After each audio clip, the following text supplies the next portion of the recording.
गुरु ज्ञान occult science से astrologer Meenu Sharma का आप सभी को राधे राधे। दोस्तों, आज मैं आपको बताने जा रही हूँ कि शनिदेव महाराज 12 भावों में क्या और कैसे फल देते हैं, लेकिन मैं आपको वह एक दो पॉइंट में ही समझाऊंगी। दोस्तों, शुरू करते हैं लगन भाव से। अगर किसी जातक के लगन भाव में शनि बैठा है तो ऐसे जातक थोड़े गुमसुम होते हैं, यानी कि उन्हें ज्यादा बोलने की आदत नहीं होती, गुमसुम होते हैं। ऐसा शनि आपको शुरू में बहुत संघर्ष देता है, लेकिन अगर आप शनि द्वारा बताए हुए नियमों का पालन करते हैं तो बाद में यह शनि आपको सब कुछ देने की क्षमता रखता है। दोस्तों, दूसरे भाव के शनि की बात करें, अगर परिवार में ऐसा जातक हिटलर जैसा होता है, यानी कि उसका डर और दबदबा पूरे परिवार पर बना होता है, थोड़ा महत्वाकांक्षी होता है। दूसरा भाव धन का भाव भी है, तो शनि हमें यहाँ धन नहीं देता, यानी कि यहाँ धन हमें ठीक ठाक ही देता है। तीसरे भाव का शनि है, तो अगर तीसरे भाव में शनि हो तो शनि की दशा आने पर यह शनि हमारा भाग्य बनाने की क्षमता रखता है, यानी कि हमें बहुत कुछ दे देता है। लेकिन अगर यह शनि शुभ है, तो अगर किसी कारणों से तीसरे भाव का शनि अशुभ है, कोई अशुभ दृष्टि पड़ रही है या कोई शुभ किसी तरह भी हमारा यह शनि मैलिफिक हो जाता है, तो यह हमारा बना बनाया काम बिगाड़ देता है। दोस्तों, चौथे भाव में शनि वाले जातक, ऐसे जातकों के जो रिश्तेदार होते हैं वो बड़े स्वार्थी होते हैं, बड़े मतलबी होते हैं। इनके एक दिल पर एक बोझ होता है। दोस्तों, अपने दिल पर ऐसे जातक एक बोझ लेकर फिरते हैं। पांचवें भाव में शनि, ऐसे जातक गूढ़ शास्त्र पढ़ने के शौकीन होते हैं। उन्हें बहुत से शास्त्र पढ़ने का शौक होता है, बहुत सी किताबें पढ़ने का शौक होता है। लेकिन पांचवा घर संतान का भी है, तो संतान के प्रति ये जातक बहुत ही जिम्मेवार होते हैं, अपनी पूर्ण जिम्मेवारी निभाते हैं अपनी संतान को लेकर।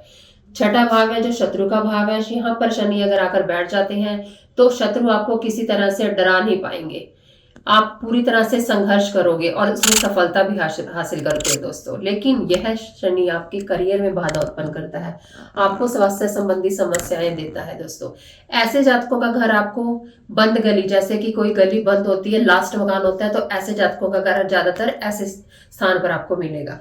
सातवां घर विवाह का होता है। अगर शनि यहाँ पर पोस्टेड होते हैं तो यह शनि विवाह में देरी करवा सकते हैं। लेकिन जातक बहुत ही धैर्यवान, सत्यनिष्ठ होता है, अनुशासन प्रेमी होता है। दोस्तों, लेकिन यह शनि भी आपको स्वास्थ्य संबंधी थोड़ी समस्या जरूर देता है। आठवें घर में शनि आपको अचानक धन देने की क्षमता रखता है। गुप्त विद्या, यानी कि जैसे अकल्ट से जुड़ी आप कह सकते हैं, ज्योतिष से जुड़ी, तंत्र मंत्र से जुड़ी विद्या देने में आपको यह सक्षम है, आपको लंबी आयु देता है। लेकिन यहाँ पर अगर शनि मैलिफिक है तो आपके वैवाहिक जीवन में समस्या उत्पन्न करता है। आठवां घर है जो ससुराल का घर होता है, तो ससुराल से आपके वैवाहिक जीवन में समस्या उत्पन्न हो सकती है किसी भी तरह से। दोस्तों, नौवां भाव में शनि आपको विरक्त बना देता है। यह यहाँ पर आपकी सब प्रकार की आसक्ति खत्म करके आपको विरक्त बना देता है। दोस्तों, 10वें भाव में शनि आ जाए तो ऐसे जातकों को गरीबों की सेवा करनी चाहिए, नेत्रहीनों की सेवा करनी चाहिए, शराब मांस मदिरा से दूर रहें, नॉनवेज ना खाएं, नहीं तो शनि आपको यहाँ पर बहुत ही कष्ट देता है। दोस्तों, यहाँ पर आपको काली की पूजा करनी चाहिए, इससे आपको लाभ होगा।